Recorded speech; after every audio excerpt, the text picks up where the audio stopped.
अस्सलामुअलैकुम वरहमतुल्लाह। अल्हम्दुलिल्लाहि वहदह वस्सलातु वस्सलामु अला मन ला नबिय्य बअदह, अम्मा बअद। अऊज़ु बिल्लाहि मिनश शैतानिर रजीम। बिस्मिल्लाहिर रहमानिर रहीम।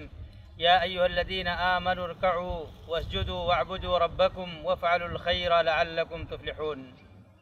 बिरादरान इस्लाम, रमज़ान मुबारक का महीना नेकियों और खैर व अज्र के बटोरने का महीना है।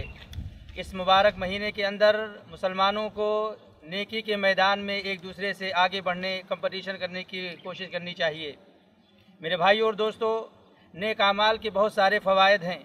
अगर इंसान नेक अमल करता है, अच्छे आमाल करता है, अल्लाह रब्बुल आलमीन उसकी ज़िंदगी मुबारक और सआदतमंद बना देता है। अल्लाह रब्बुल आलमीन उसके ज़िंदगी से गम, टेंशन, बला, परेशानी को दूर कर देता है। अल्लाह रब्बुल आलमीन अमल सालेह करने वालों को अपना महबूब बना लेता है और साथ ही साथ दुनिया की नज़र में अल्लाह ताला उसे मकबूल बना देता है। अल्लाह रब्बुल आलमीन फरमाता है, इन्नल्लज़ीना आमनू व अमिलुस्सालिहात सयजअलु लहुमुर रहमानु उद्दा।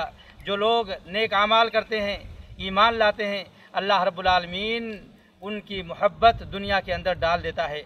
लिहाजा मेरे भाइयों, इस मुबारक अय्याम के अंदर माह रमज़ान में ज़्यादा से ज़्यादा नेकियां करना चाहिए। नेकियां मेरे भाइयों बहुत ज़्यादा हैं, उसके दरवाज़े बहुत सारे हैं। हम चंद आमाल का तज़किरा करते हैं जिनका करना एक मुसलमान के लिए बाइस अज्र होगा और अल्लाह रब्बुल आलमीन के यहाँ गुनाहों की बख्शिश का ज़रिया होगा।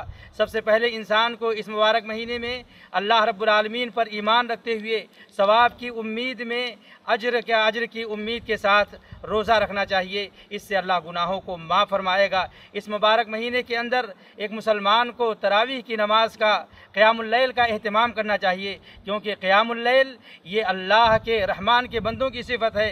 वल्लज़ीना यबीतूना लिरब्बिहिम सुजदन व क़ियामा। रहमान के बंदे वो हैं जिनकी रातें अल्लाह के लिए सजदे और क़याम में गुजरती हैं। और सजदे क़यामुल लैल के बहुत सारे फ़ायदे अल्लाह के नबी सल्लल्लाहु अलैहि वसल्लम ने बयान फरमाए हैं। अल्लाह के नबी फरमाते हैं कि जिसने इमाम के साथ तरावी की नमाज़ पढ़ी, यहाँ तक कि इमाम अपनी नमाज से फारिग हो जाए, अल्लाह रब्बुल आलमीन उसके नामे आमाल में पूरी रात का अज्र व सवाब दर्ज फरमा देता है। मेरे भाइयों, इस मुबारक महीने में इंसान को ज़्यादा से ज़्यादा सदका और खैरात करना चाहिए। गरीबों और मिस्कीनों का ख्याल करना चाहिए।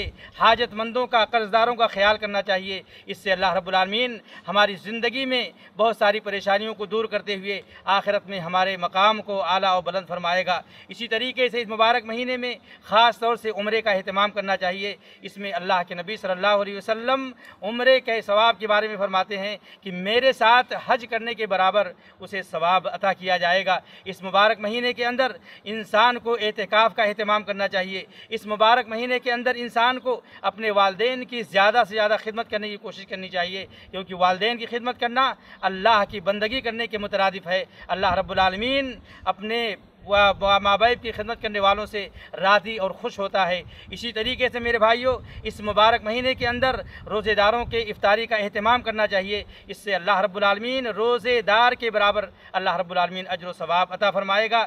इसी तरीके से इस मुबारक महीने के अंदर हमें ज़िक्र व अस्कार करना चाहिए, अल्लाह रब्बुल आलमीन से दुआएँ करनी चाहिए, क्योंकि यह दुआ का महीना है, मग़फ़िरत का महीना है, जहन्नम से आज़ादी का महीना है, खैर व बरकत का महीना है। अपने दूर दराज जो हमारे सामने मौजूद नहीं हैं, उन भाइयों के लिए भी खैर की दुआ करना चाहिए। जिहाद अल्लाह के रास्ते में करना चाहिए। लोगों से अल्लाह की खातिर दोस्ती और दुश्मनी करनी चाहिए। इससे अल्लाह रब्बुल आलमीन खुश होगा और हमारा ये रमज़ान का मुबारक महीना बेहतरीन से गुजरेगा। और अल्लाह रब्बुल आलमीन हम दुआ करते हैं कि अल्लाह रब्बुल आलमीन हमें इस मुबारक महीने में कार खैर करने की तौफ़ीक़ अता फरमा। व आखिरु दावाना अल्हम्दुलिल्लाहि रब्बिल आलमीन व सल्लल्लाहु अला नबीना मुहम्मद व अला आलिहि व सहबिहि अजमईन।